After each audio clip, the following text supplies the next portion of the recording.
Okay, so we're doing this hangout to talk a little bit about A3. I've been super busy, and I've invited, you can introduce yourself so you do a better job of who you are. Hi, I am Spiracy from Full Screen Boss Fight, and I've actually been wanting to have this live stream conversation for a long time. I know we've been scheduling, we had scheduling issues like all the time. Yeah, yeah, it's kind of happens when we live in two separate parts of the world, so that sometimes happens. So yeah, we wanted to talk about all the E3, or also known as the Gamergate drama, Yeah, and I kind of wanted to talk about that. So we're going to be discussing three topics, and I've linked, I think, all of them. okay. I'll just have to add your link in the description. So if they want to find you on Twitter, at least, you can not send any harassment, but I have such a small crowd. I doubt anyone would meme anything to you. If anything. So here we go. He- you can see this, right? One sec. I have to present to everyone. There we Yeah, go. that's fine. Okay. So the first one is during E3. Some context is last year they did the he for she and all the stuff for to virtue signal, and they repeated it this year again. So I'm gonna play this small clip, and we're gonna be discussing it afterwards. Okay. Uh, Here we go. And thanks to all of the teams here sharing games today, and a special thanks to Joseph and Hazelight. How about that for some passion? Now, we've got a massive finale coming up here in just a moment. 30 minutes of pure, unadulterated Star Wars. But before we get there, I wanted to pause for just a moment. Last week, we did something pretty amazing together. We held our annual EA Play to Give campaign, celebrating the importance of inclusion and play in our communities and in life. We partnered with three outstanding charities, the United Nations He for She, and anti-bullying organizations, the Pacer Center and Ditch the Label. No? Okay.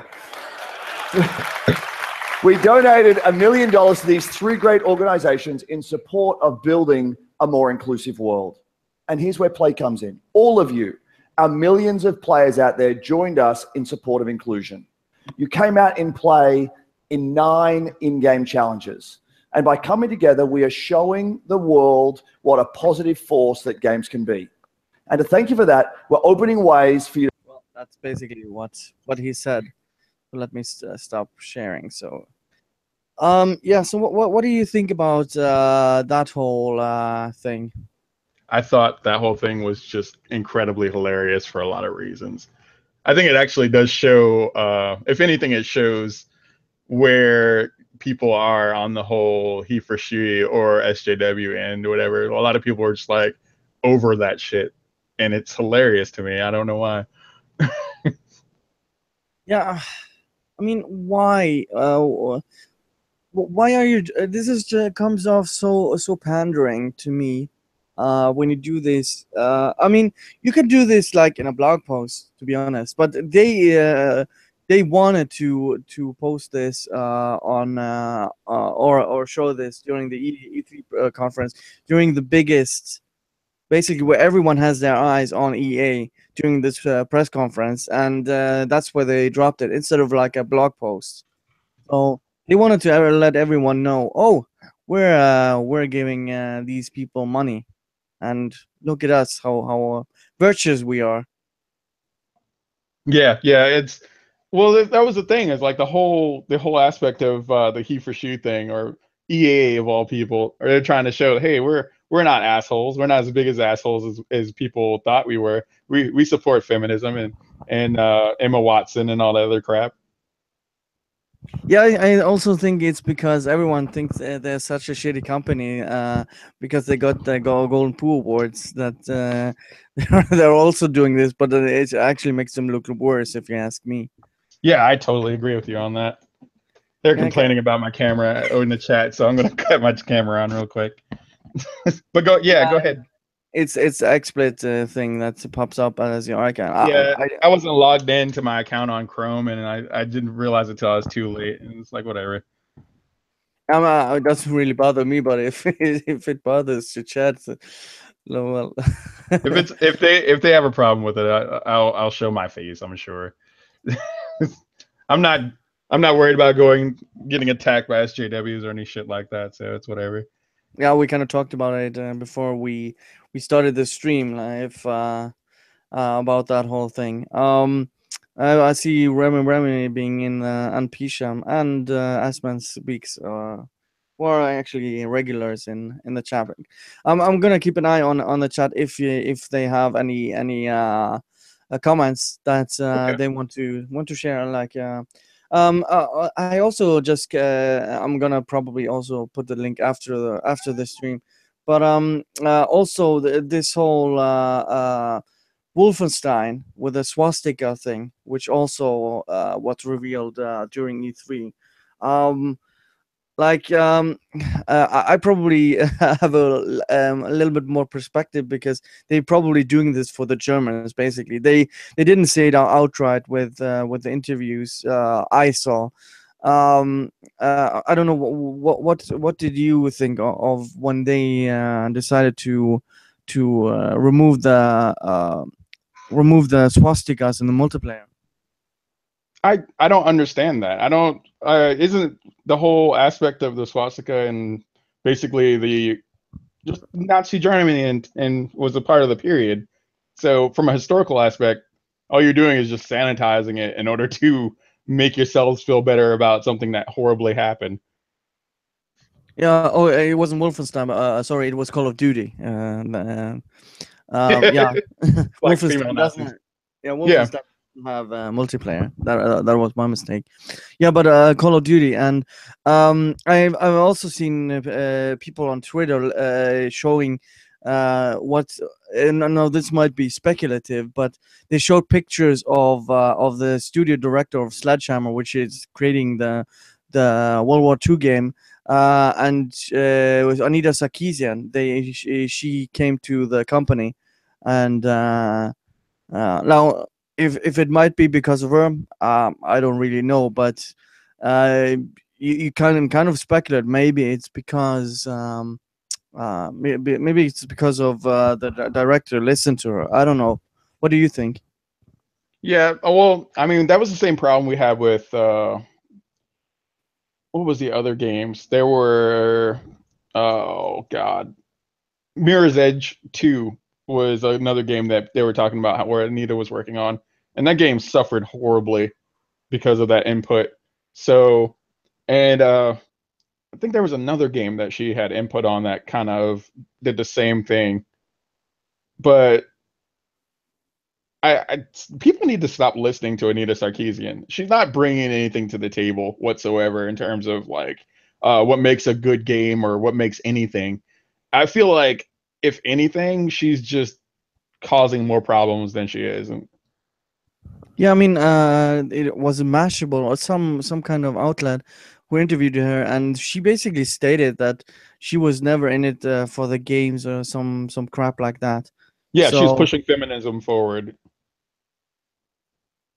yeah, and the funny thing is they added in Call of Duty or Call of Duty Warfare, whatever this one is gonna be called, the Second World War game, is that they're gonna you can play as a black female Nazi. That makes no fucking sense. Like, I love that article. I love the Polygon article when the guy flipped the fuck out because I killed a black female Nazi. And my response to that was to repost it on Twitter with, "This is what you wanted, isn't it? You wanted diversity. This is the end result of diversity." yeah. you get black Nazis, basically.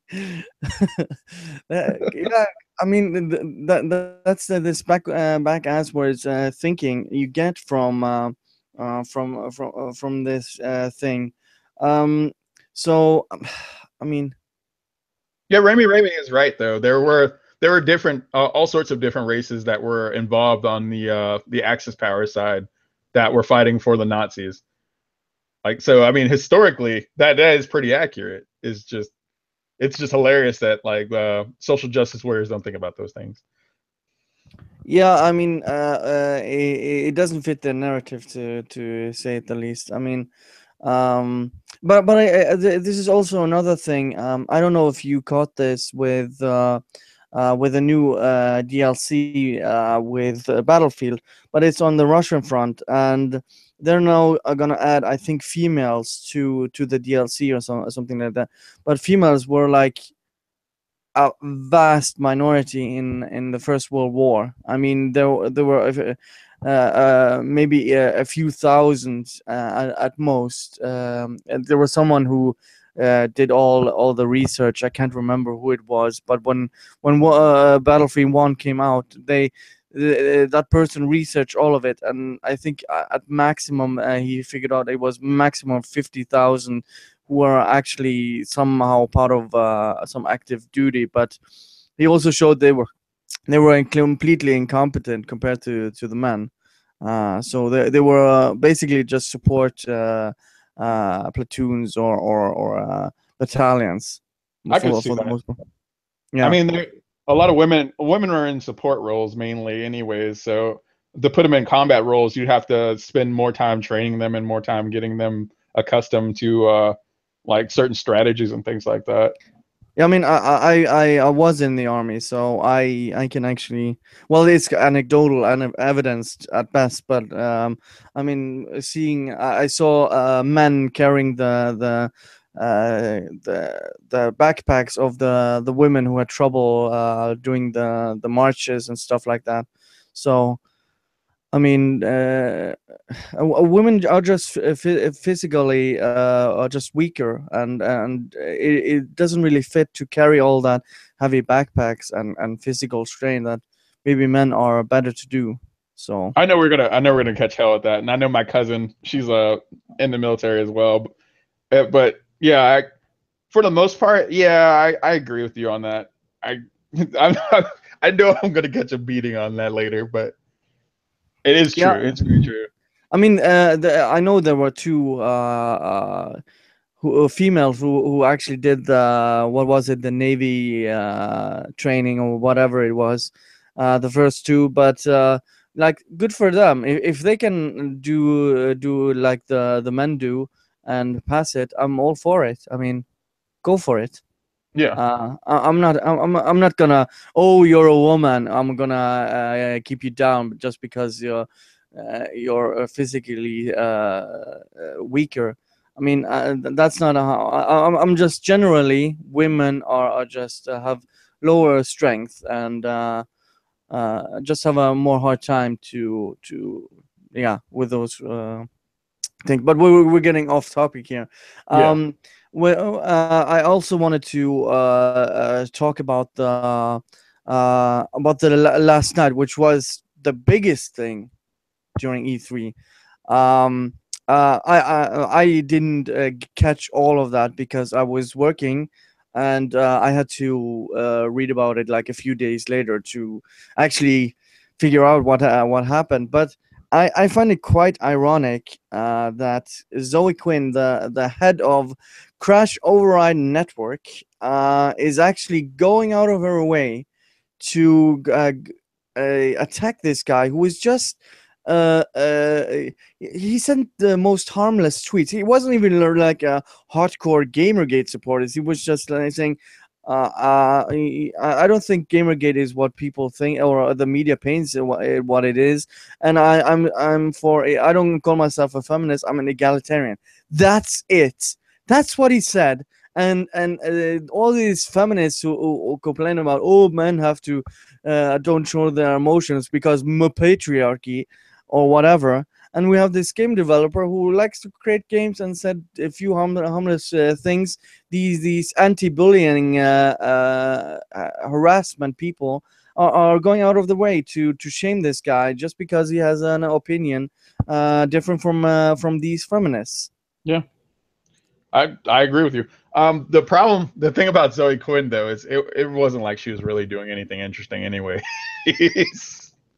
Yeah, I've heard this from other people, but they basically think that it's because of her book is why she's doing this. But it also goes along with her character. I mean, she's how many times has she actually done this? I mean, she's done this so many times now.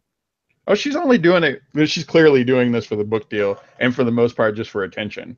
I mean, the only person that continues to bring out the whole Gamergate thing is always either her or people that she's like acquainted with.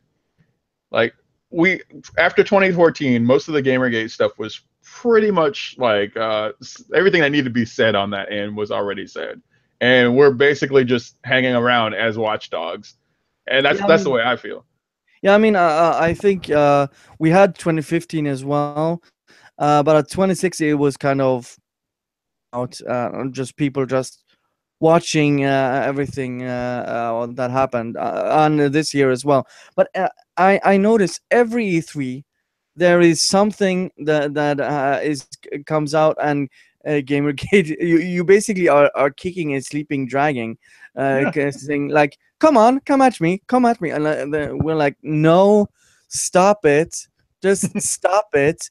Yeah, it's gonna we're gonna torch your village. Like, don't stop it. So it's just something I noticed ever since Gamergate started. Every freaking E3, they have to do some shit to try to stoke the or poke the bear, so to speak. Well, yeah, it's and that's the thing that really gets me about, especially with the whole Gamergate thing.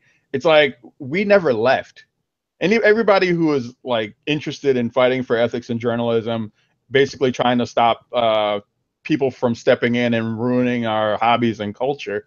Like we're still here. We're just not actively talking about things that or not actively showing our support until something really big happens. Yeah, I mean, we just want to keep the bullshit out of gaming and enjoy a goddamn hobby. Like, what the fuck? Like that's been the entire thing from the start. But I just wanted to quickly show the apology, so to speak. He said during the PC gaming. I have to there. I have the soundboard. Here we go. Next title is one I'm personally very, very excited about, given the fact that when I took one look at the trailer, the striking visual style just grabbed me. It's an evolution of cyberpunk, a game called The Last Night. Here to talk about it is the creative director at Odd Tales. Join me in welcoming Tim Sauret. Hello, Tim. Hello. Welcome. Pleasure for me. Thanks for coming out. Let's ask the obvious question. What is The Last Night? The Last Night is what we call a cinematic platformer, which means it's not a game like Mario where you have to jump from platform to platform. Yeah. But, it's more story-driven. It's more reminiscent of old classics like Another World, Flashback, or Oddworld even. Oddworld, I was going to say, reminded me quite a bit about it. And I saw that you guys had the big announcement reveal at Microsoft yesterday. I mean, that trailer was such a hit. It blew up. What was that like for you guys? Yeah, we are obviously super happy with the trailer reception. It's been absolutely incredible. Now, of course, I have some concerns I want to address. I am embarrassed by some tweets I made in the past. I want to apologize for those. They do not in any way represent who I am today or what The Last Night will be about. Well, Yeah. So Yeah, I don't think he need to apologize. I really didn't think he needed to apologize. I mean, did he he didn't offend anybody except for the people who are perpetually offended. Yeah. I mean, I also saw the publisher also wrote a statement. I'm not gonna bother going. I have to do an own video or something about it to actually break that down. But we have several other topics. But just apologizing for this stuff is so stupid. You're never gonna appease these SJWs, ever. If you given them an inch, they take a mile. Like Yeah. they're never gonna be happy, ever. Like, and they're not gonna buy your game. They're not gonna buy your freaking game. They're not gonna be the majority of your buying customers. Not gonna be that. I think a lot of that, though, I think he was forced into that apology by his own people. Because you notice his company just completely threw him under the bus. Yeah, that's what I got. I can't remember what it says in that statement, but that's what it feels like. This is basically probably the biggest moment of his life. He's created a game. He's on the stage of E3, even though it's a PC gaming show, which isn't like the biggest. But it's the biggest, probably the biggest night of his life, where he has a new game. Everyone has the eyes on him and his game, and everybody is thinking about this goddamn tweets which he did like 3 years ago, which really fucking bothers me because he's probably worked hard on this game, and yeah, it bothers the heck out of me. Yeah, it would bother me too. I think my main problem is just going with the whole like it was a cyberpunk game. It's a cyberpunk game that like seemed really interesting and has a really good graphical style, and I'd be more interested in playing that than just about anything else that came out of E3, with the exception of a couple things. Dragon Ball FighterZ says hello. Uh, but other than that, it's like, yeah, he should have never apologized. Apologize for what? Speaking your mind? Do you have to like sit in lockstep with the hive mind in order to basically put something or out of interest or whatever? Yeah, you should never like if we have learned anything, it doesn't sell to pander to these people. Look at Ghostbusters Oh yeah. and Oh yeah. compare Ghostbusters last year. The whole entire campaign was about this toxic masculinity, trolls, and all that. And you have Wonder Woman this year, which is one of the biggest hits in the summer, and it's a good movie. I watched it. I really like it. But it's partly also because I'm a big DC fan. But Me too. there was not, and there was even a video which Gal Gadot and Chris Pine there's, I don't know if do you want me to play it. Oh sure. I didn't get a chance to see that. I did watch the movie though. I thought the movie's really good. Yeah, there's a small clip about trolls going after her, and this is how she completely different response compared to what Ghostbusters did. Let's see, present to everyone here, and the sound, of course, so you can hear. Enough. Great song. Breasts are too small. I when she just wrote think that. they're just the right size, you know. It Incredible just, single. yeah. It's off her EP. It's limited. And I have a tiny mic that I usually sing to. But we'll be putting But it on anyway, vinyl the soon. question was about the. I started that actually. You started? Yeah, I just say a woman with bare pits You is have just. too much time in your hands, man. I'm It's the telling essay you. that I wrote for the Atlantic. It's a woman with bare pits. What kind of woman is that? Question mark. You know. So I didn't even know. So what did they? What now they have? Well, I Not think. hairy women, that's for sure. I think Not gonna do a thing for them, that you know, unfortunately. women have been objectified support throughout the entire history. I didn't even know about the armpits, the hairy armpits. What I'll was send you a hard it? copy of it. Okay, well, how come you didn't share it with me once you I'm still posted working it? through just a couple before I submit it And to I my, think it's all one big, PhD I want to candidacy say program. BS. And I'm not sure if I'm allowed to, but who cares? Bullshit. Yeah, I think it's all Bullshit. bullshit. And I think that it has absolutely nothing to do with the character. It's not relevant. And the people who do it, like, seriously, do something good with it. If you have time, do something good.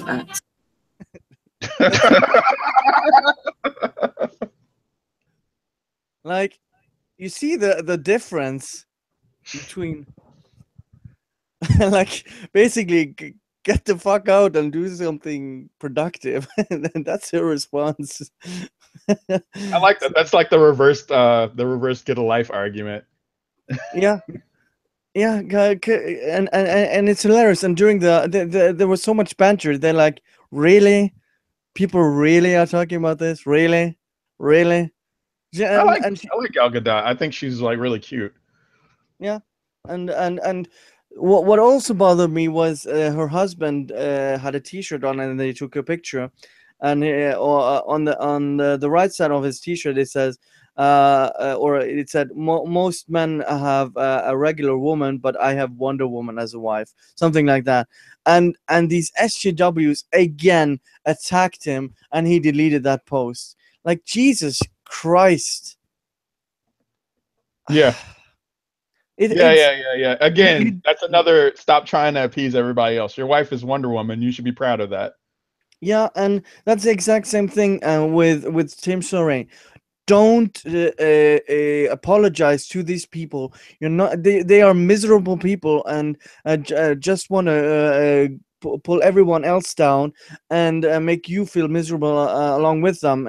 And as I said, they're bullies. They are the biggest hypocrites. They go around preaching all this. Oh my God, we can't take all this harassment. Women are targeted. Blah blah blah blah blah. Even though the facts say otherwise. And then they apologize, and they basically think they won and continue anyways. Yeah, well, see, that's the thing. It's the thing I talk about on my podcast a lot too. It's basically you flip them the finger and you move the fuck on. Like, those are a vocal minority of the audience. The people that complain about why are there not enough women in your game, or not enough women in your comic book, or not enough quote unquote people of color, because I fucking detest the shit out of that term. Why is there not enough this and this or whatever? Well, then if you have a problem with that, don't fucking read my game, or don't fucking read my comics. Don't fucking play my games. Don't fucking do anything. Just ignore it and go on to something that you find interesting. Yeah, I mean, the whole people of color is okay, but colored people is racist. It's the same thing. It's the same thing. It's just a nicer way of putting colored people. Yeah, I really hate this mentality where we have identity politics. Like, all I want to do is have some people. I would love if you have a PSN or something, and we just play together. Yeah, because I don't give a fuck what race or beliefs people are. Like, mostly my channel has been about gaming, but I'm gonna do like a few criticisms of things I think are bullshit. But for the most part, people don't give a fuck, and I want to chill with people, hang out, have fun when I play games. When I don't work, I want to have fun. And these miserable people are claiming that people who are not as me, who have white color, are somehow toxic, and people who are minorities in the West are somehow oppressed, which is just bothers me. Yeah, I did a video about I think right when the Confederate flag thing kicked up. I did a video talking about that. That's the only video I've done that like talked about like whole thing. And I have a lot of strong opinions on just growing up in the 90s and stuff like that, and dealing with because in the 90s we had the political correctness thing that kicked up the first time around, and I was vocally against that too as a like I was in high school at the time, and I just don't like the idea. I used to sit there and watch shows and people were trying to make things sound all cutesy or whatever, and we laughed it all off. Like, what was it? My mom, she was out with my little brother, and my little brother is light skinned, and he apparently someone walked up and was like, "Oh, that's a beautiful child. Is the child of color?" And my mom just fucking laughed in her face, and that's my whole. That started the whole thing of like, I people need to actually speak what's on their mind and mean what you say. don't sit there and like fucking hide behind political correctness or any other bullshit, because it's fake. It's not. It's just really stupid. Yeah, I was kind of like this in my early teens. I didn't wanna like rock the boat or be like very offensive, but I think that came more of naivety than any like political correctness. Yeah. Uh, I've never really been like an SGW, so to speak. I think it was just when I was like 13, 14, maybe I had like, this naive look at the world, and I kind of evolved afterwards when I got more information, became more mature, and yeah. Oh, someone said lower the volume. My ears. Okay. Well, if I can lower the volume for I think it was for on the video. yeah, Or I know. yeah. It's probably my soundboard that does conversion. Like, Okay. so anyway, Yeah, because I had the same mentality too, where I was I wasn't like hard feminist like a lot of people are now. It was just mainly, well, women can do about the same as men in terms of like just about anything, with the exception of certain things like say PE and or physical education and stuff like that. There's some physiological differences that are going to distance us, but beyond that, if a woman wanted to play video games with me, and most of the girls I've dated like throughout life have all been gamers to some extent. So I never looked at that as women are being kept out of the industry or women are being kept out of gaming. Like my mother used to take me to arcades when I was a kid, and I would play games and watch people play Space Ace while she would play Mrs. Pac-Man for like hours on end. Like so I don't understand where a lot of people are coming from when they talk about this stuff. That might be the catalyst of why I started a YouTube channel too. yeah, I mean I had the channel, but I was not using. I was basically just subscribing to people, Yeah. and then this whole Gamergate, which is funny. Like I was just doing this. I was on GameSpot, just talking about video games, and I saw this thread about. It was I think the what was this internet and aristocrats video somehow Oh yeah. popped up, and I'm like, Jesus Christ. And the whole reason why I actually took interest in it was because GameSpot had this big issue of when Jeff Gerstmann got fired because he The Annie Lynch fiasco. Yeah.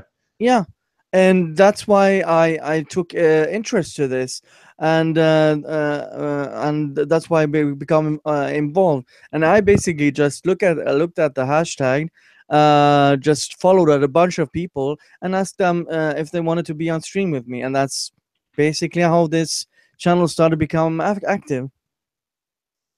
Yeah. Well, originally, I think Full Screen Boss Fight on the Facebook page, I was kind of just I wasn't sure what to do. I've been blogging about video games for since 2008. So this is the 10th year I've been like running the blog so far. But I 2010 is when I got laid off from my graphic design job, and I moved out to the Midwest in order to just kind of start over, and it was a little cheaper area to live and everything. And I've been just writing about game journalists because there's a lot of game journalists during 2010, 2011 that really started up with some dumb shit. They were just talking about a lot of really stupid shit. And on my blog, I would just start calling them out on it. And sometimes there are journalists that would come in and like try to set me straight, but then I'd like just they thought I was probably just some dumb kid that didn't know what I was talking about, but then I would just completely eradicate them with the information and I wouldn't hear a response. And so that was going on. So I was like, okay, it died down for a little bit right before the whole the San Bernardino shooting. That's really where things really started to go off because I had to have my Twitter set up and I was following all the major game journalists because I was trying to figure out, trying to get an early start on any of the news that comes out to talk about it. And during the San Bernardino shooting, you had Leigh Alexander going off about all men and all women are like oppressed minorities and also they're bullshit. And I'm just like, no, whatever. So I think it was there was a Hearthstone championship that was like doing segregated brackets or whatever, where it was like men had their own bracket and women had their own bracket. Well, you had the Lord of the Cooch, Ben Kuchera, basically coming in and stating that this is going to lead towards rape. And I spent like a good hour and a half explaining to him why he's mentally retarded. So this guy comes in during that whole thing and is trying to say that, oh, well, women go into video game shops and are like talked down to, whatever. It's like, motherfucker, I worked for GameStop for about almost a year. And every woman that's come in here that's asking me about games or whatever, I've treated them with the utmost respect, and I've put them on to new games that they might be interested in. That's the whole purpose of being in retail, is to help the customer and help them understand things. So there was that fight that went on to the long night. And then there was the whole, I think Totilo was doing a whole bunch of stupid shit on Kotaku or whatever, and the whole comment section called him out on it. And he issued an apology or whatever, and we'll try to tone down our political commentary. And then the Gamers Are Dead articles came out, and that's when I was like all in on that shit. Yeah. The ironic thing is, I also had like on my profile, because GameSpot allowed people to post personal reviews and actually do blogs on their profile. So I also did blogs, but they were like just about games. Like they were never about anything like really serious. And then I started to discover like unethical practices in GameSpot, and I actually discovered them. They didn't disclose that they were at a preview event for Metal Gear Solid 5 and actually reviewed the game from what they played from there. And I asked them to disclose it. And I basically got banned from GameSpot just because I wanted them to disclose it. And the reviewer like a day or two afterwards disclosed it. Like that was.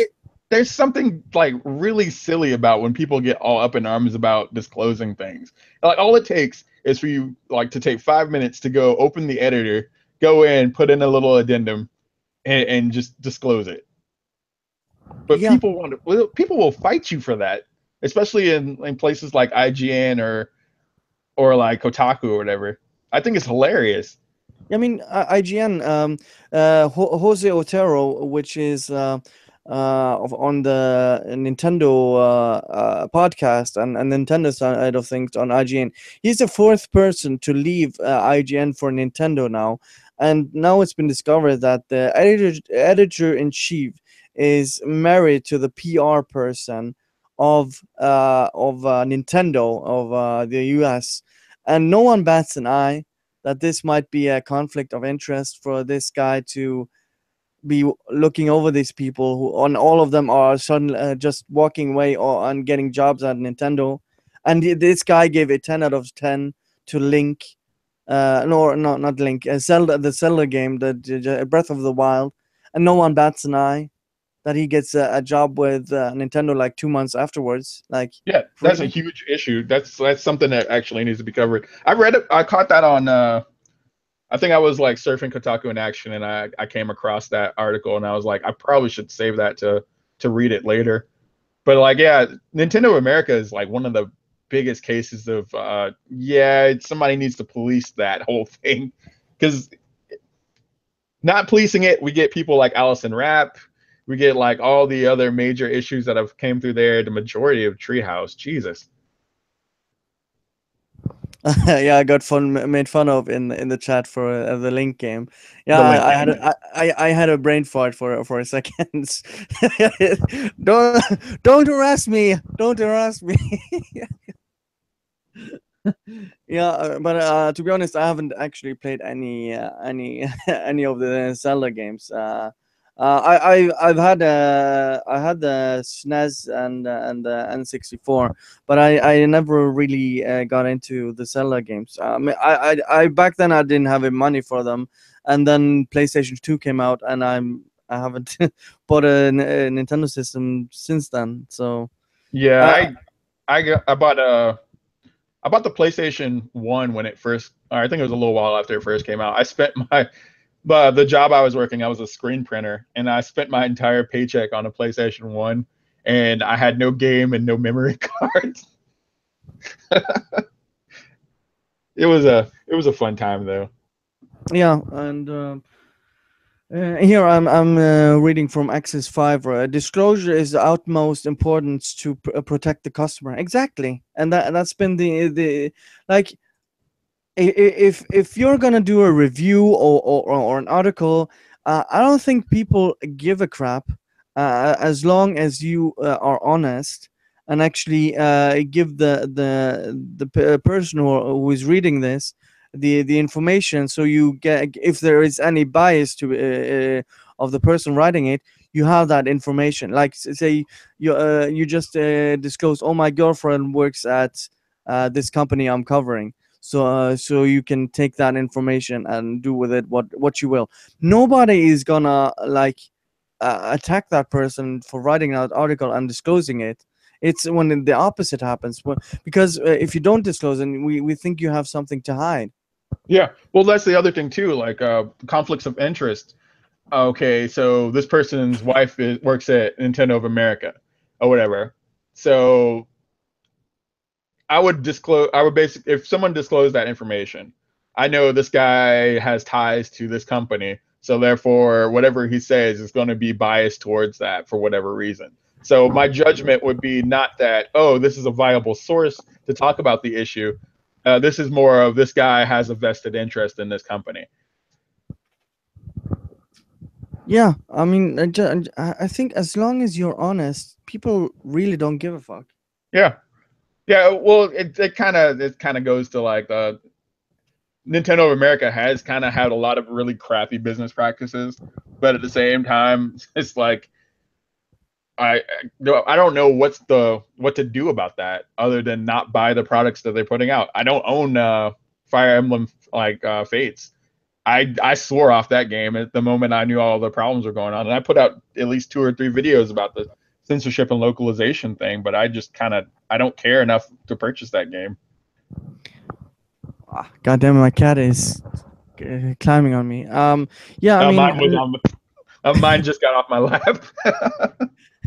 so if you hear like purring, it's because it's a small kitty. So she's really attached to me. So yeah, I have a 3DS, but I've never really been into like really Nintendo games.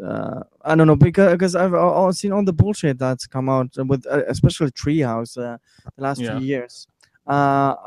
Like a whole censorship with all of that. It really freaking bothers me, to be honest. I think the last role playing game I bought, because I have all the Nintendo systems all the way up to now. The last game I bought was Xenoblade Chronicles X, and I think that's pretty much where I'm stopping, because it looks like that censorship thing's not stopping, or what is it? They call it culturalization now, where they're basically trying to influence the developers into not putting in offensive content into the game. So I'm like, you know what? No, not gonna do it. Okay, this goes kind of into this article I wanted to talk about. One sec. Yeah, I know it's a .mic article, but I think it kind of gives you the mentality of the entire SGWs who are within gaming. So the headline kind of I haven't actually read through it all because I wanted to actually go through this as either on stream or on a separate video. But video games developers need to start releasing diversity reports. Here's why. Oh boy. That's a really freaking good start. BioWare's attempt at to depict a trans woman character in Mass Effect Andromeda was a disaster. From a report that emerged about BioWare's apparent failure to consult with actual trans people, like really, really. To the developers' unsubstantiated claim to about its diverse workforce, its mishandling of the issue is highlighting a massive issue in the gaming industry. We don't really know anything about the people who make the games we play. Um, let's break this first one down. First of all, when you write a trans character, you don't need to talk to trans people. It's an advantage, but it's not needed. Do you need to interview and anyone else of any other sexuality, ethnicity, race, whatever? You don't need to interview those either, as long as you write well. I don't think anyone gives a shit except for these snowflakes. That's the thing. It's like if a white writer, okay, so my wife is white, obviously, and well, all my preferences lean a certain way, obviously, but if she's a writer and she wants to write stories about different things, if she wanted to write a story about Black people or dealing with a certain situation, I have no problem with her writing it. I don't want her to consult me if she doesn't have to, unless it's some cultural thing that she wants to talk about. But I feel like you don't need a Negro quota in order to talk about like Black characters doing Black things on a show. You don't need a Asian quota. You don't need a trans quota. You just talk about stuff, or just like, or go observe people like we used to do back in the day when you just go to the mall or you go whatever and you just sit there and you kind of just observe certain people without looking stalkerish, because that's a thing and people get a little worried when you stare at them for too long. But I don't understand it. Yeah, here, this next paragraph. To its credit, BioWare is updating the character Hanley Abrams to be more sensitive, realistic depiction of trans person's lived experience. But the whole kerfuffle has made one thing clear: if game developers want to show they're taking representation seriously, they should stop being so secretive about whom they hire. Like seriously, first of all, that character was shitty. Was just it was shitty, because the first thing Ryder, who you play, I haven't played it, but I saw the scene which this happened, where you talk to Hanley Abrams. You just say, "Hi, how are you doing?" And I'm good, I'm trans, I came all this way, I'm trans, this is my male name, I'm trans. Like, what? The majority of people who are like, I know I've talked to a couple of people who are trans, and a lot of them, they will, why would they even like go out of their way to say that they're trans? Most of them would just have casual conversation with you. Yeah. Um, I've gotten to know several trans people through Gamergate, and Yeah. they never bring this up. The only time I did a stream on this, but that was because the topic was on trans people and all of the bullshit surrounding them, and they some of the trans people feel like these SJWs are misrepresenting them. But when I talk to trans people or gay or whatever, I don't give a flying fuck what kind of background they have. I'm interested in what they have to say. I always feel like that's a part of identity politics, though. It's like you have to continually say who you are in every like paragraph of dialogue or whatever. Hey, I'm Black, but did you know I'm Black? And I just want to let you know it's like that fucking video from CB4 where the guy just goes all in and he's like, I'm Black, y'all, and I'm Black, y'all, and I'm Black, and Black, and I'm Black, y'all. Yeah, like see, this is what kind of irritates me. What says here, the tech industry has started releasing diversity reports, and it's time game developers did the same. If developers like BioWare started publishing data, often called diversity reports, about the makeup of their companies, it wouldn't be some kind of revolutionary, unprecedented move. They'd simply be falling in line with a trend that's been in progress in the tech industry for a while. See, the problem is they have to fall in line. This is where I take an issue. Well, like, this reminds me of the affirmative action thing, like back in the 80s when affirmative action just started or whatever. It's like you're not finding people who are capable of doing things for your company. You're finding people that are just diversity hires that may or may not actually be suited out to work at this company. And granted, I understand like I've been a diversity hire before, and I understand that the resentment that a lot of people had or whatever. But when they actually saw what I was capable of doing, especially in what I was doing, which was graphic design, then they were like, "Oh, yeah, you're not just here to fill a quota. You actually know what the fuck you're talking about." But that's a lot of that shit is it's a matter of earning your keep. So it's harder. I can be a little conflicted on the situation, but in the end, you want somebody that's going to be capable of like making sure your product is of best quality as possible.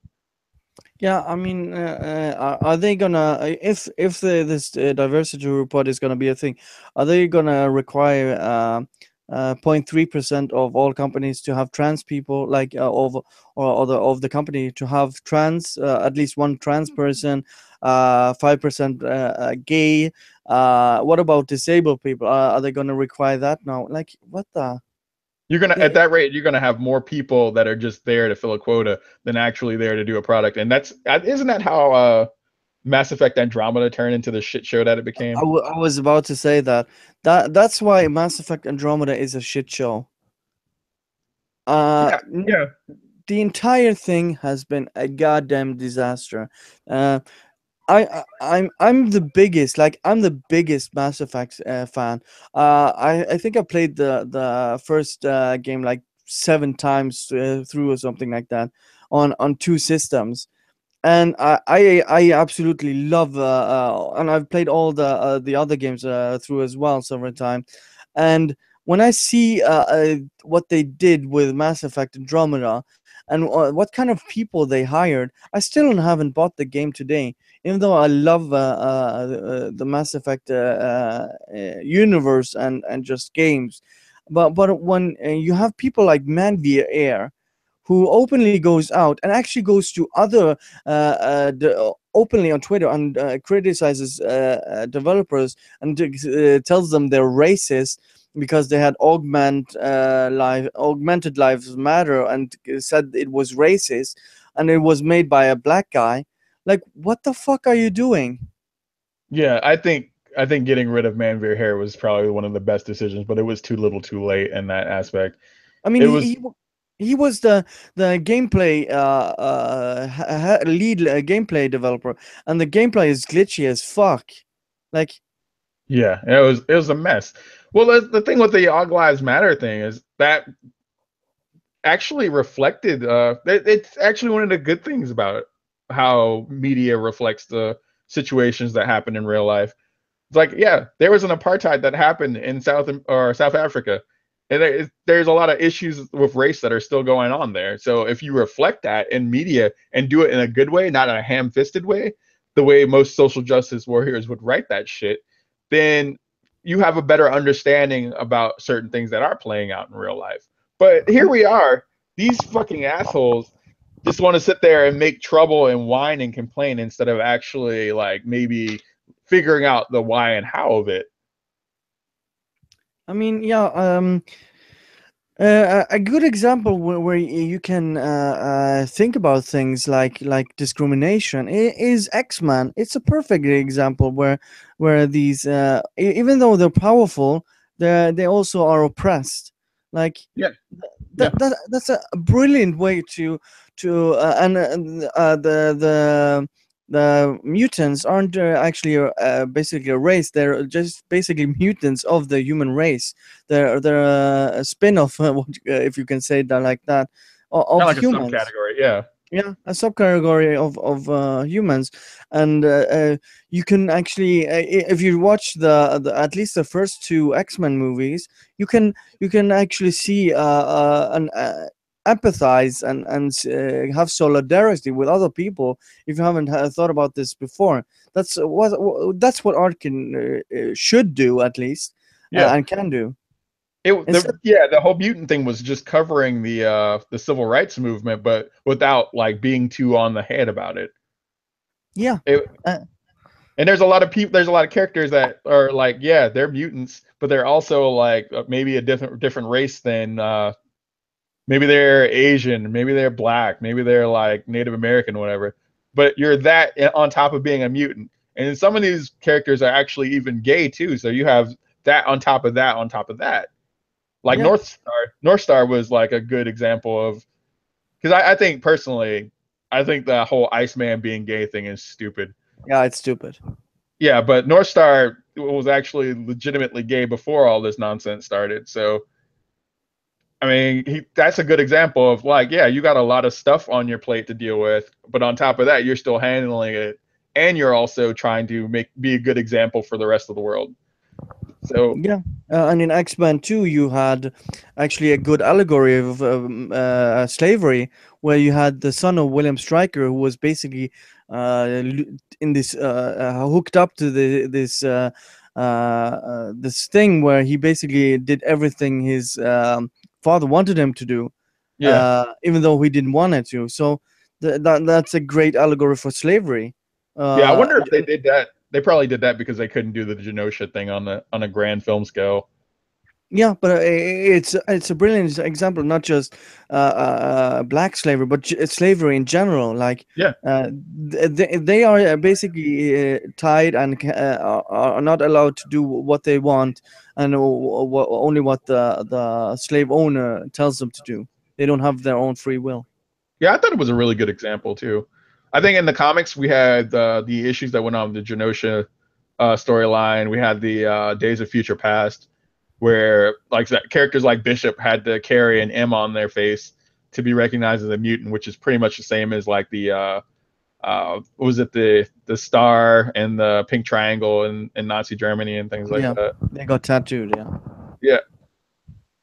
Yeah. I mean, there's a lot of really interesting allegories for like things that have happened in history, just to try. And the overwhelming, was it the underlying statement in most of the X-Men comics are that these guys just want to coexist with humanity. Yeah, and you also have this in Mass Effect as well. You have I can't remember the race of Thane. They're basically but they're willing slaves of another race. I can't remember them, but there are all these themes, and there was also kind of racism towards humans, because there was such a young race, and like in the first game, because the council didn't want a human because humans were stupid, basically, is what they said. So I mean, the entire Mass Effect trilogy goes against what they fucked up in Mass Effect Andromeda with all this diversity shit. Like, some people hate that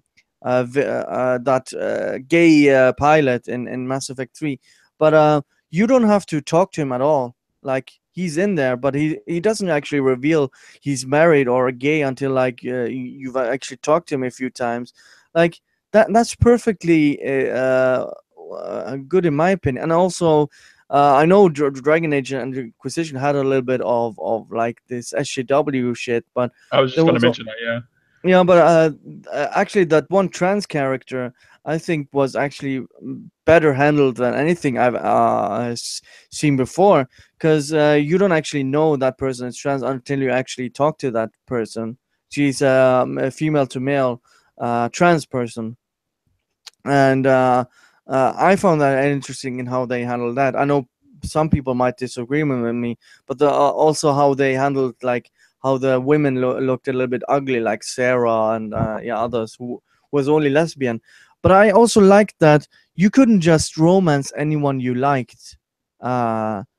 Because that's also been an issue. Like, you should be able to make anyone gay because gay is a choice, or some shit like that. But Yeah, what about Riley Dennis? yeah, that was also kind of interesting, even though it's a little bit pandering with the whole lesbian and all that in Dragon Age Inquisition. It meant you couldn't romance anyone you wanted to. And Yeah, I'm fine with like not being able, because that's something that kind of mimics real life too. Is like you can't just walk up to the first person, go through a branching path conversation, and then next minute you know, you're banging him.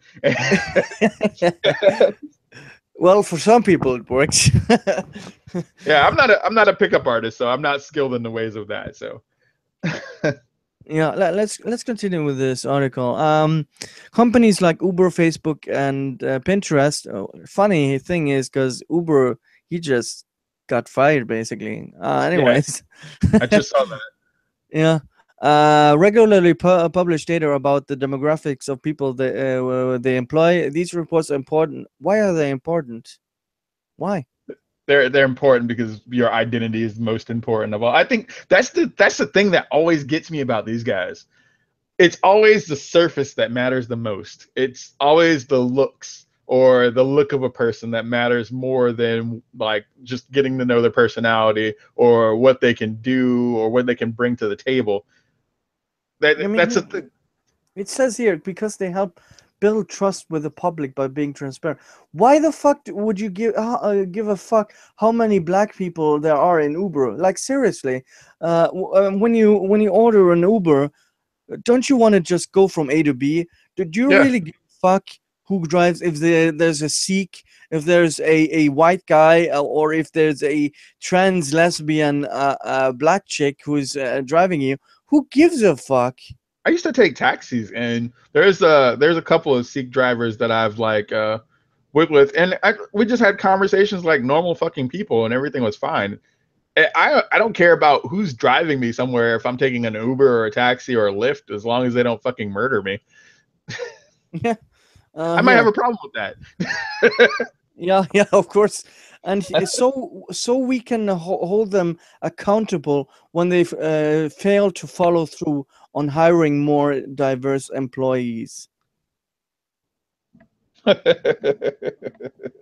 So uh, Dot Mike wants to shame people if they don't if they aren't culturally diverse and basically cultural Marxists through and well, through. this Mike was the same website that claimed that you couldn't enjoy games like ARMS because Twintel has weaponized hair. So I can believe anything that comes out of this rag. Jesus Christ. Right now, the only data we have about what most game companies look like on the inside come from third-party surveys. Spoiler alert, right now, the game development world is predominantly white and male. Oh boy. Oh boy. Here it comes. Here it comes. Game companies are failing to invite marginalized folks to the table. This is so fucking racist to me.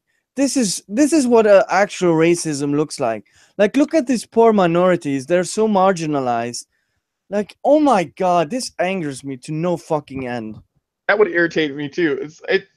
Oh, the thing that really gets me about the gamers are just white male demographic. It just shows that when people make statements like this, these are people that don't fucking play games. They don't fucking do anything like gaming related. They're only in this because gaming is popular in a multi-billion-dollar industry right now, and they want a piece of that fucking pie. Here, from March 2016 to April 2016, the International Game Developers Association, yay, IGDA,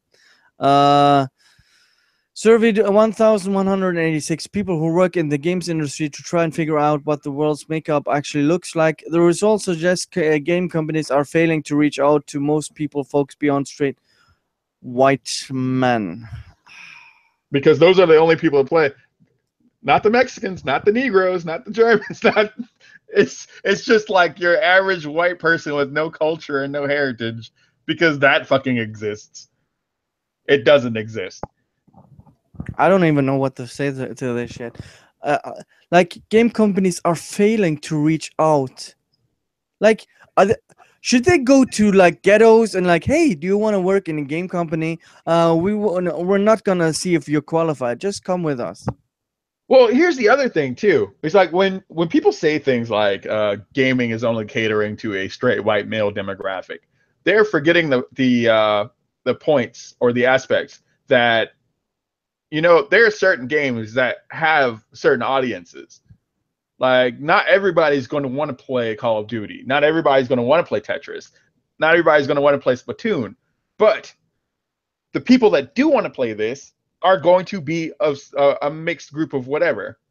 Like, Oh, that's like the whole diversity meme where you had the picture from Evo, where all these people are in a background of different colors and they're just enjoying playing fighting games. And Yeah, then you have yeah, the XOXO Fest, where it's just a bunch of fucking hipster white faggots, exactly. just basically just sitting there, handshaking each other.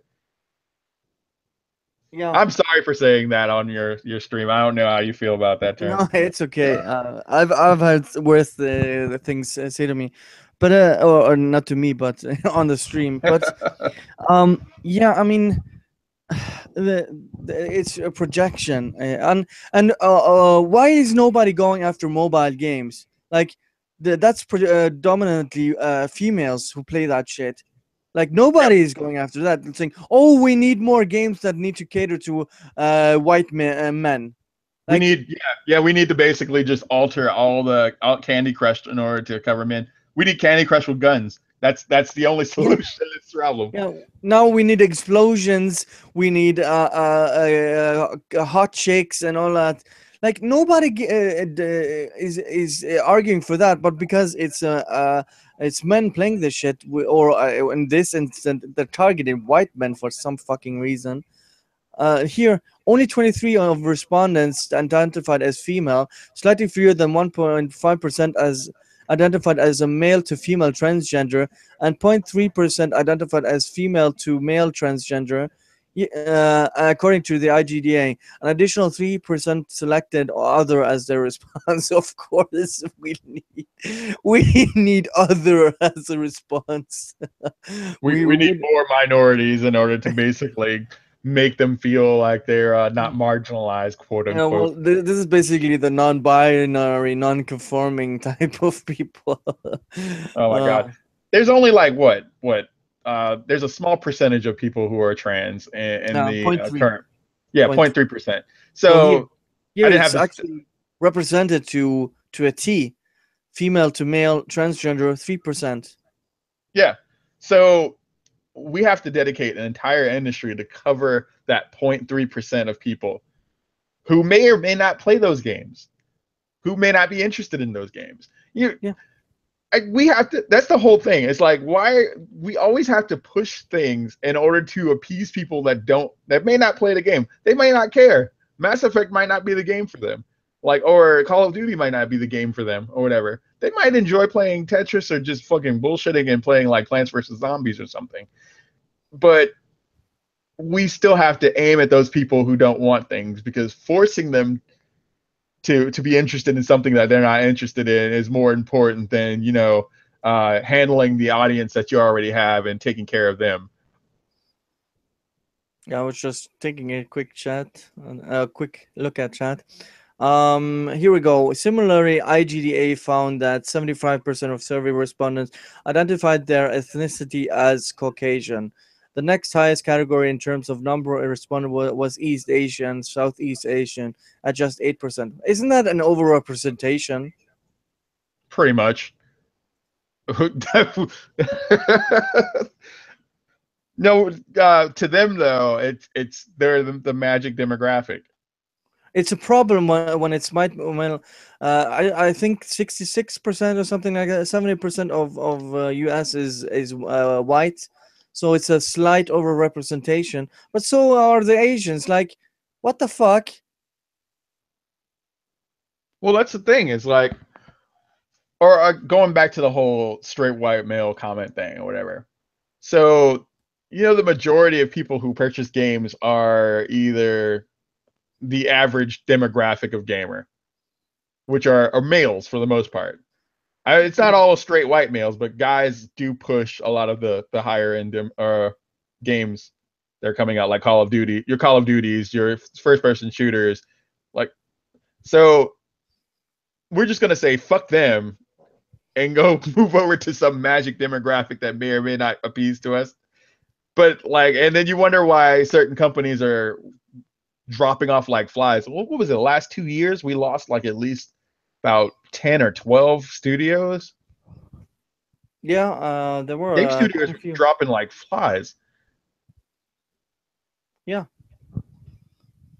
and it's mainly because their audience, either their audience is moving towards things that are appealing to them a lot more, or they're just not hitting the right demographics and too busy focusing on magic demographics that didn't exist. This is something that actually happened too. I'm going to babble on for a second, but this is something that happened with the Wii, where there was when the Wii came out, there was a whole bunch of demographics that were piled onto the core demographic that existed, and it's because the Wii was basically their Apple iPod or whatever, where it was pulling in older people and a lot more women to play and a lot more like other demographics that would not normally play video games.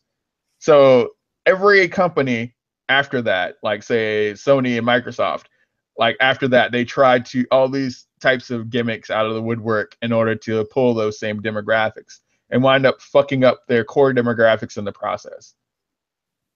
Yeah. The Kinect and the PlayStation Move especially, because that tanked hard. We were selling those now. We're selling PlayStation Move units for like $10 a pop in our clearance aisles right now. But yeah, if it weren't for VR, they would not be moving any of those units anywhere. Yeah, and about those companies that are shutting down, maybe also they're making shitty products. Yeah, that's another huge thing.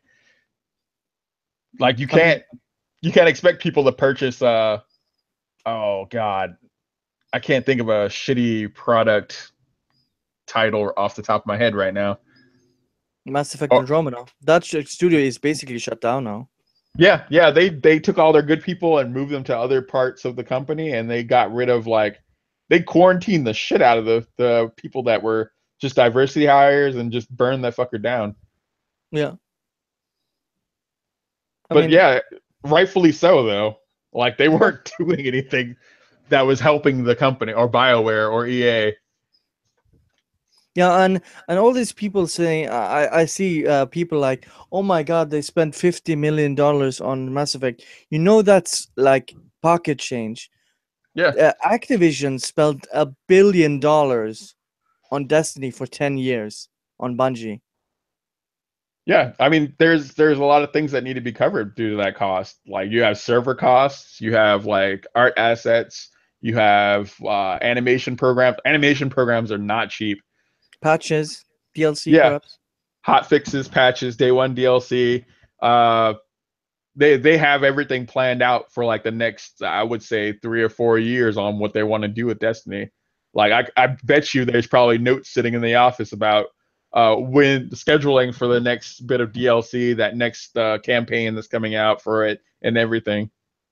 Yeah, they said they had a 10-year plan with Destiny, so I mean it's exactly. Not it's not stupid to think that they wouldn't have a big plan in place. This is their big ass investment too. Yeah, so $50 million is nothing.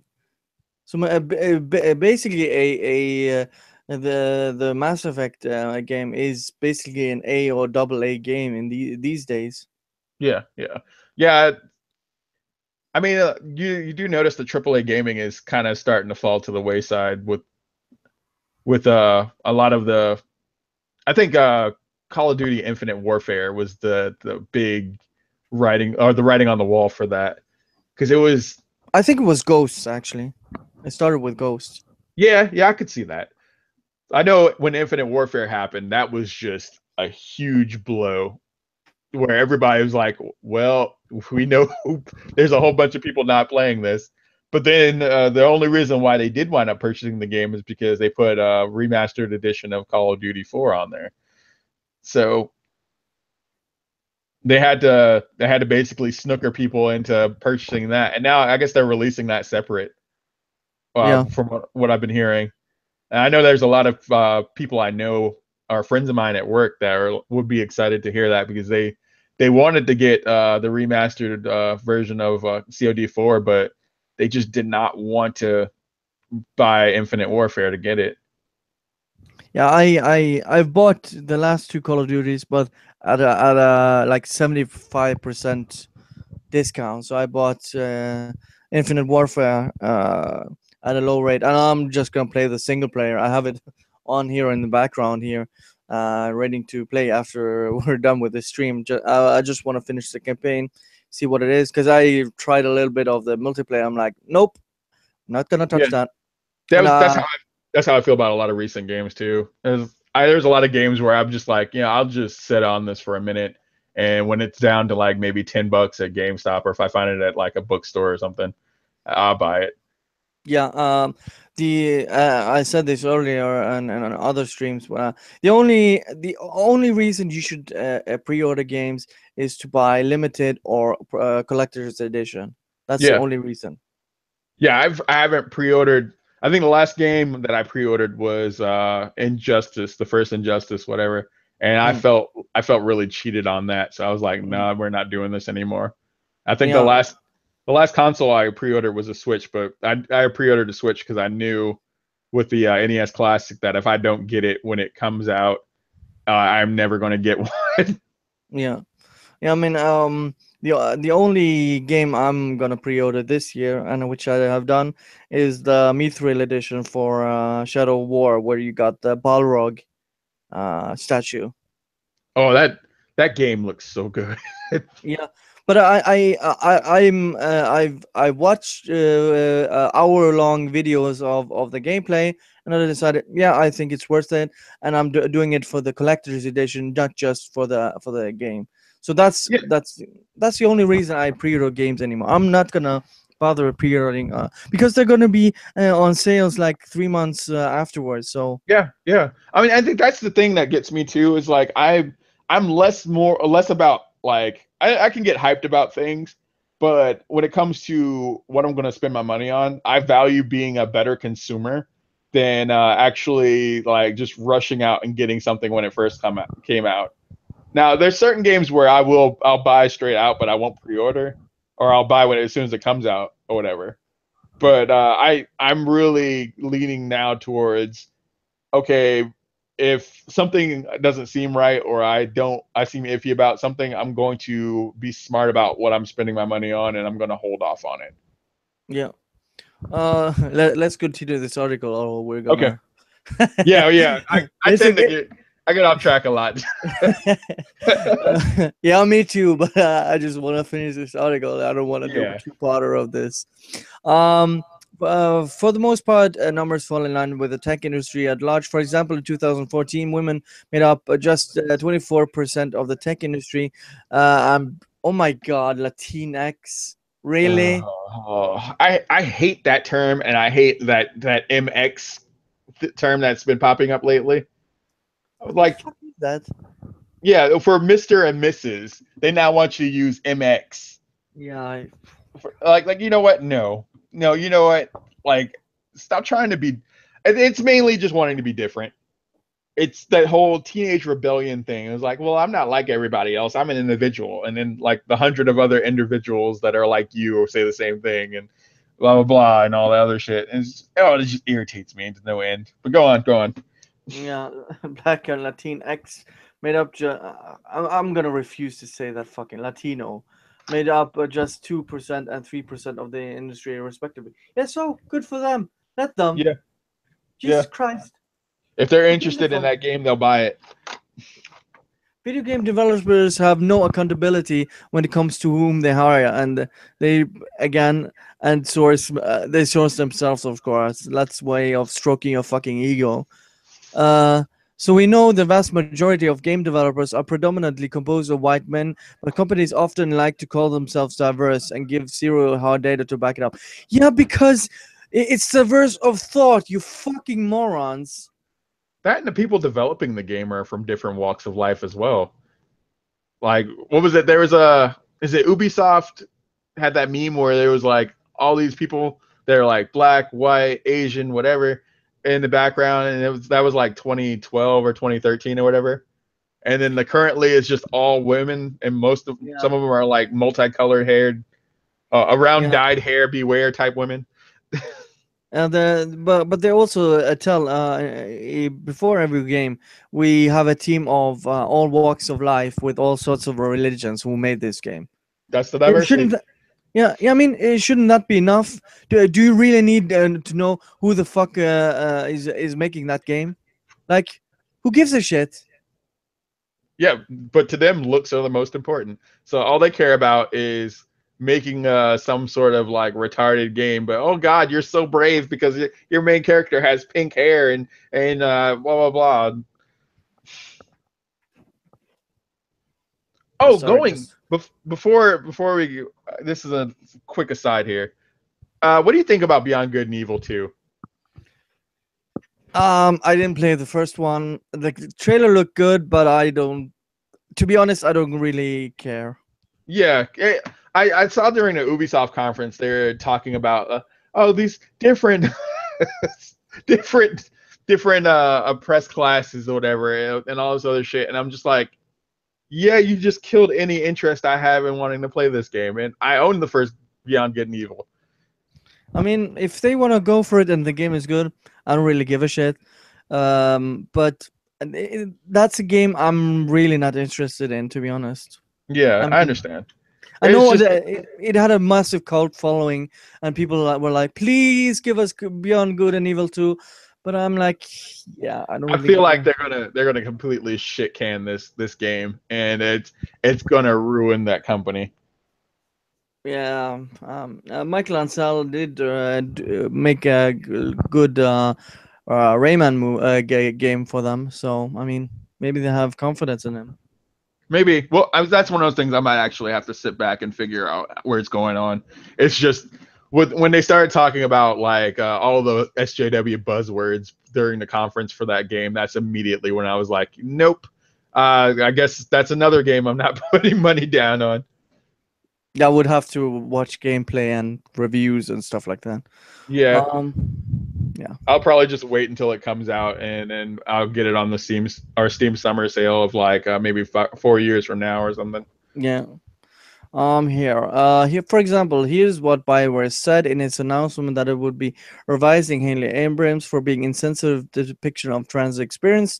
At BioWare, we strive to make games that are representative of our players and the broader world around us. We do this by actively consulting within our diverse workforce as well as speaking with different communities. Okay, well, Yeah. what's bad about that? Let them. I mean, if they're gonna improve a character, I mean, isn't that good? It's a nice sentiment, but without any Yeah. numbers to check against Spyware statement, we have no way of knowing what diverse even means in this context. Without data, Bioware can call itself as its staff as diverse as it wants, with zero accountability. Mick requested data about the makeup of Bioware staff, and representatives said we didn't have uh, that Bioware didn't have anything to share at the moment. Well, again, who gives a fuck? They do. Really, that's what it comes down to. Diversity reports could help drive change from the inside. Unfortunately, there's simply not enough pressure. Why do they have headlines within the article? It really fucking bothers me. Like, That's probably to keep your attention on it because God, this is just not this is not a great article. no. And there are no citations in this whole thing except for that one survey. I figured as much. And it's IGDA. I mean, Jesus Christ, that's the worst source you can use.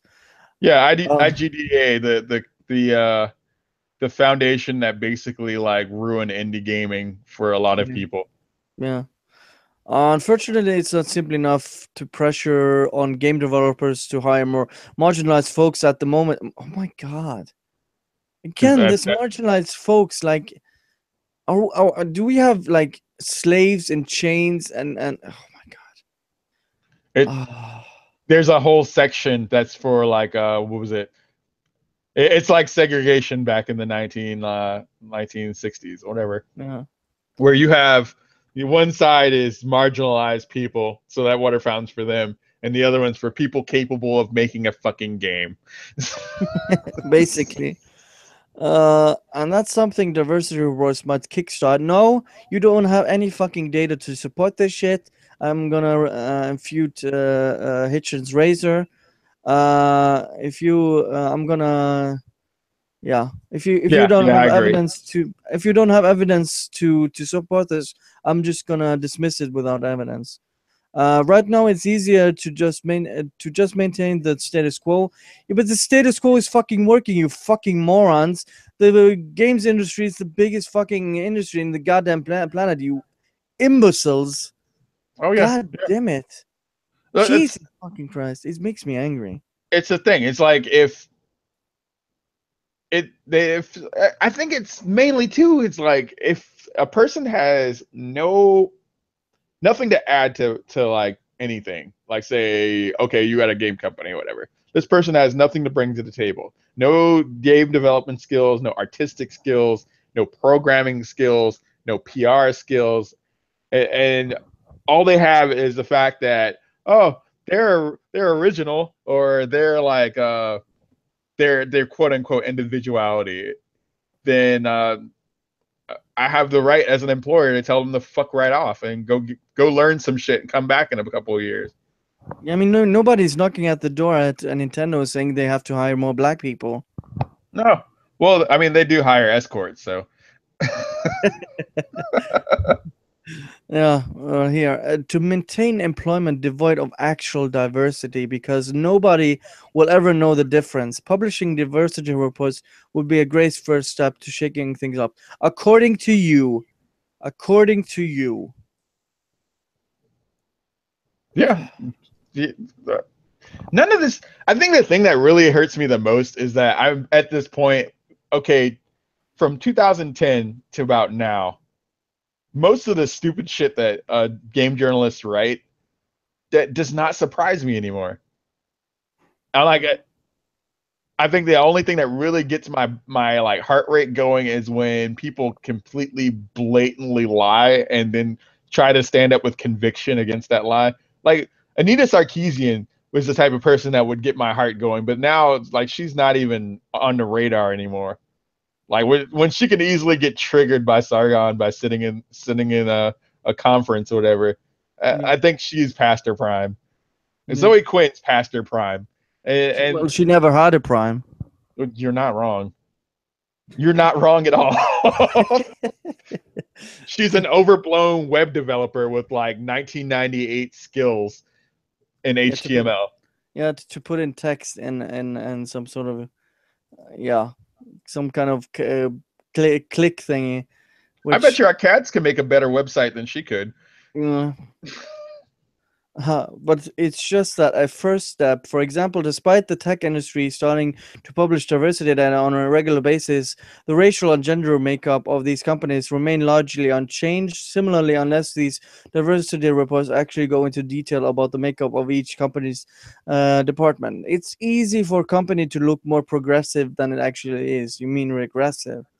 And that link, that unchanged link, I went ahead and looked at it. Apparently, it leads to an article that says tech. It's another article from them basically stating that tech companies treat diversity reports like it's a press release and it's a massive failure. That's an opinion piece. That's not the truth. It's not objective truth. Yeah. So even their citations are like horribly like faltered. Here, who is this Jessica Price? Numbers don't always tell the whole story, Jessica Price.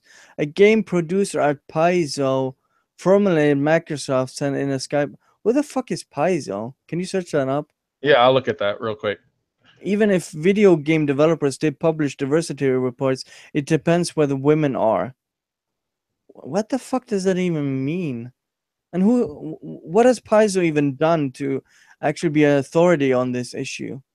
Okay, Paizo Publishing is an American publishing company in Redmond, Washington that specializes in game aids for adventures for the world's oldest fantasy role-playing game, Dungeons and Dragons. So they just make stuff for Pathfinder. Okay. They also run a retail store selling role-playing gaming aids, board games, comic books, toys, clothing, and other products. And so they don't even develop games. No, they're just they're a second party. So they basically just provide tools. They don't even develop. Jesus Christ, this is terrible sourcing, for fuck's sake. Here, for example, if a company is 40% women, an optimistic stretch, but they all work in low-level admin positions and the executive boards are all still predominantly male, that company is still failing at diversity and inclusion, of course, according to you.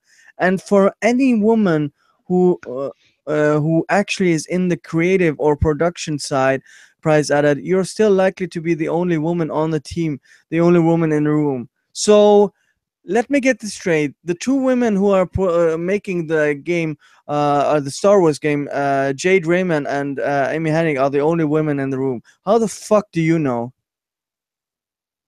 I'm gonna basically go back to what Roberta Williams said. No, I have never experienced any problem with being a female in a so-called male-dominated field. They were happy to have me. It was really up to me to actually put myself there. If more women want to be a part of the computer industry today, they just have to do more to put themselves there. Nobody in reality is keeping them out of, in my opinion, anyway. Yeah, and Amy Hennig said the same goddamn thing in an interview I saw. Yeah. It's like forever ago when I did that that video against Adam Conover's little bullshit video. These women were in the industry because they wanted to do something with their lives. Not everybody's going to want to join the industry for whatever reason. Not every woman's going to want to go into science, technology, engineering, and math for whatever reason. The only reason why people are pushing so hard for that is because they're not going to do it themselves because they're lazy motherfuckers. Yeah. The value of having diverse development team is undeniable. Of course it is, without any citation. It's not as though the value of having diverse staff is up for a debate. It's clear that a diverse workforce improve companies. Let's see. Well, when I think of diverse companies, I think of companies that actually would have people who are capable of putting something together, not somebody. Oh, we hired a woman because that's what's in right now. Or we hired a Negro because that's what's in right now. We hired this gay guy because he likes to dance around to like Darude Sandstorm, but that's what's in right now. Well, I'm just looking at the first one here, and I'm actually studying a business. And if you work with people who are have local knowledge of the country, of course you're gonna have an advantage. Like what the fuck? That's so self-explanatory. Like that's not a diversity. I'm not going to go through the article, but yeah, it's not a diversity hire, or that's not something that pushes diversity forward. You're basically it's knowledge. You're taking somebody who actually has the information that's needed in order to accomplish the job, and you're pushing them aside for somebody that's there for show.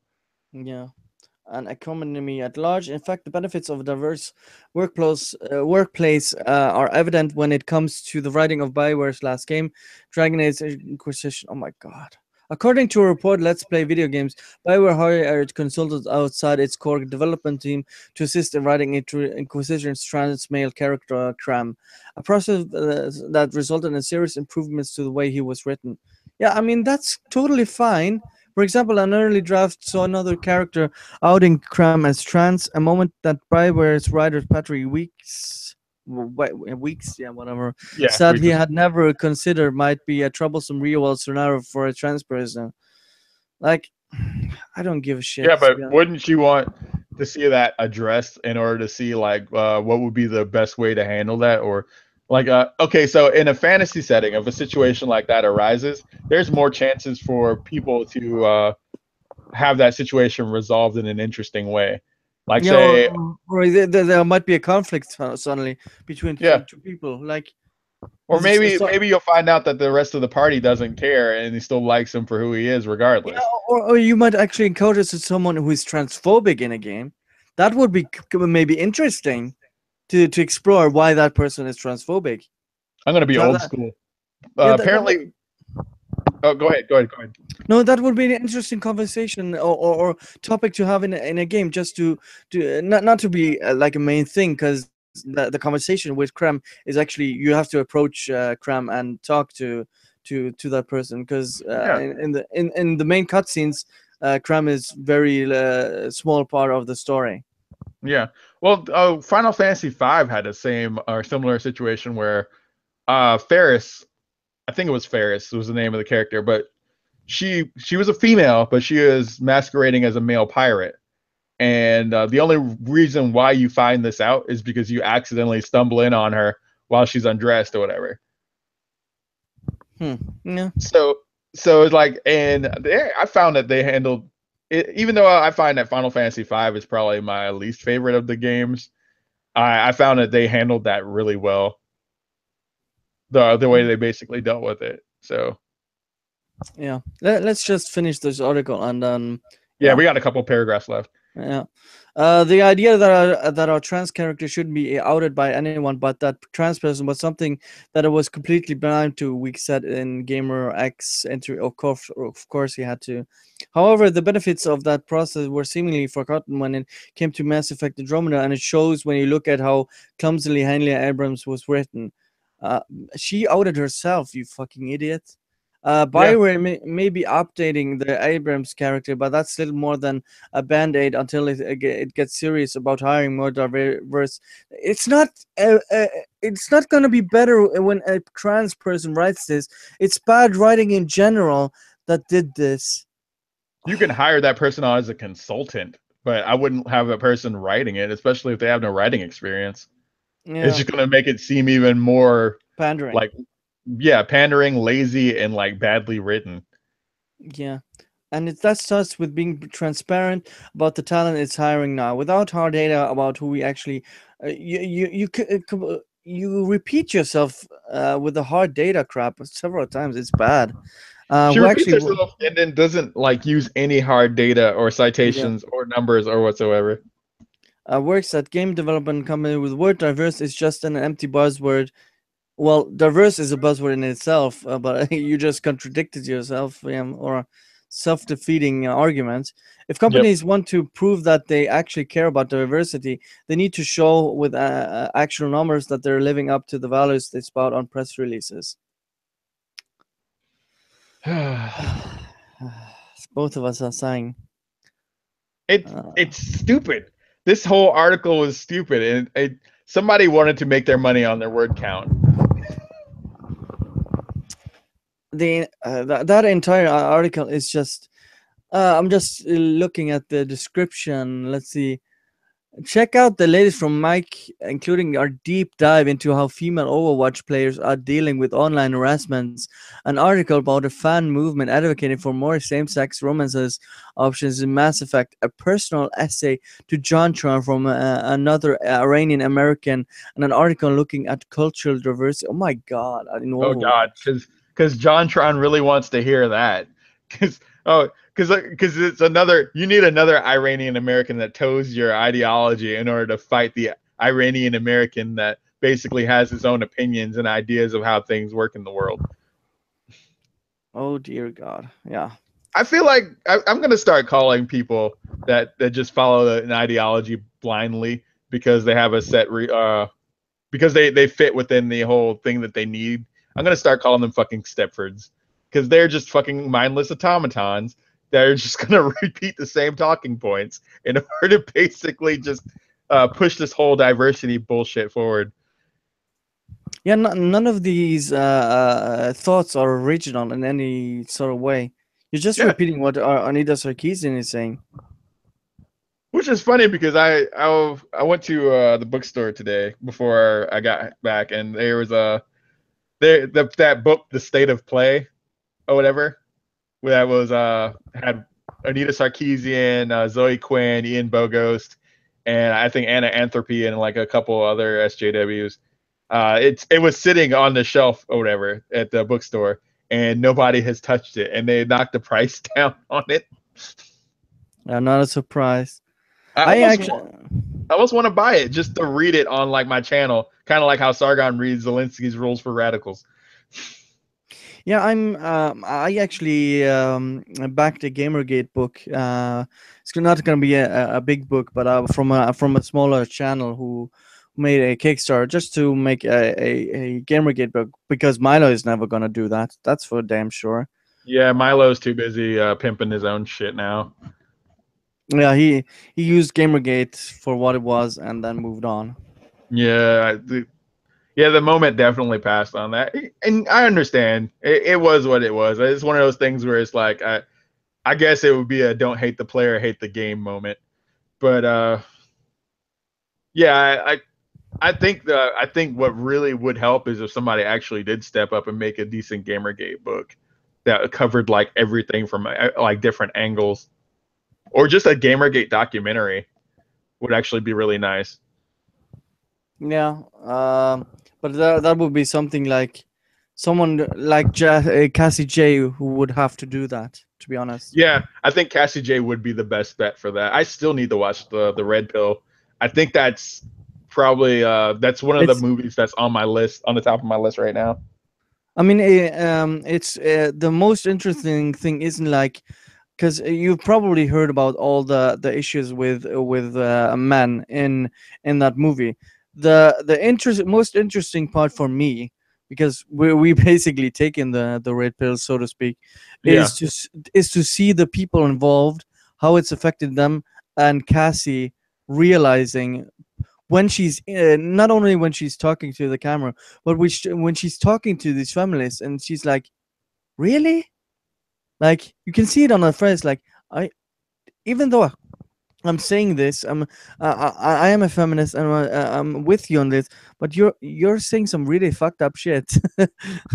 That's really interesting to see the entire journey of her. Yeah, I think, and the thing that makes the Red Pill movie so compelling is for that fact, and it just reminds me of just I had a certain worldview already where I was cynical of game journalists and people that were not, they didn't have the consumer's thoughts at heart, but like just the whole thing when Gamergate started up in 2014 just changed my perspective on everything. I've been super leery towards people, like just everything that's come out in the media.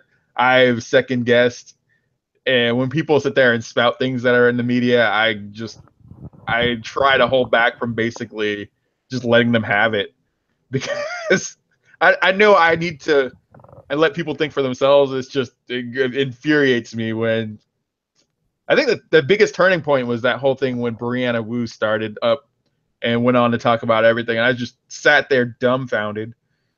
Like, how do you let somebody just get on there and slander the shit out of you? Yeah. I think we pretty much talk. We're gonna probably talk more off air, but is there anything you wanna like shell? Maybe your podcast or anything like that. Oh, if you guys are interested, I have a YouTube channel called Full Screen Boss Fight. It's where I talk about just about the same things that we talked about today. And every week we have a show called Boss Syndrome Podcast, which it comes up every Sundays, and pretty much everything we talked about here we talk about on the show, but with a lot more swearing, a lot more racial slurs, and just overall vitriol I towards. swore a lot. I'm a terrible person at heart, I'm sure. It's just sometimes it takes a bastard in order to fight bastards, and that's my opinion. Okay, yeah. So I try to listen to your podcast when I have, but I've been super busy. I have Understandable. I have such a big backlog of shit. I like you should see. I think I have like 200 videos on my watch later list. Oh my I God. understand. I do the same thing. It's like when I'm at work, I work retail, so I'll usually just have my phone set to YouTube, and I'll try to catch up on everything everybody's been doing. But lately, it's just, I'm so fucking worn out. And this last thing, because we spent a whole week covering E3, doing streams and stuff like that, and I was just so burned out after that I apologize in advance if the most recent episodes of the podcast have kind of, well, the most recent episode of the podcast is kind of low quality, or as Trump would say, low energy. Sad. Oh well. Well, I'm gonna put your YouTube link also in the description after the stream. So if All right, awesome. the tweet is your Twitter is already there. So but that's basically it. Thank you guys for watching, and see you guys next time. Bye.